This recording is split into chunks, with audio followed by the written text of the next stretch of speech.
quand on approche des phases, des matchs où il y a des matchs importants, on a une musculation qui est un peu plus réduite en volume. Par contre, on va aller chercher un peu plus d'intensité. Voilà, donc ça varie entre une séance et 4 séances par semaine.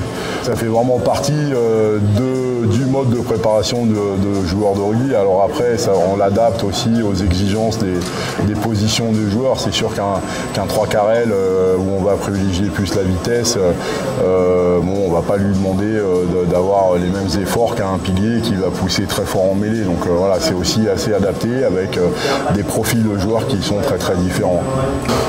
Une séance de musculation, ça peut être entre 1 heure et 1 heure et demie. Bon, le traditionnel développé couché, voilà, mais ça va être des mouvements ça va aller de mouvements très complets qu'on va retrouver comme les exercices d'arraché qu'on a, c'est les mouvements olympiques, hein, c'est-à-dire on prend la barre au sol et on doit l'amener en fait au-dessus de sa tête. Et donc c'est un effort qui est très intense, explosif et qui fait travailler beaucoup de chaînes musculaires. Quand on va travailler avec les jambes, on va travailler très régulièrement au-dessus de 200 kg sur certains mouvements comme le développé couché. On a des joueurs qui sont à 160, 180 kg, donc ça représente assez lourd, quoi. Je sais qu'entre eux, ils sont un peu des petits challenges, mais je ne sais pas quel est le recordman sur les tests de musculation.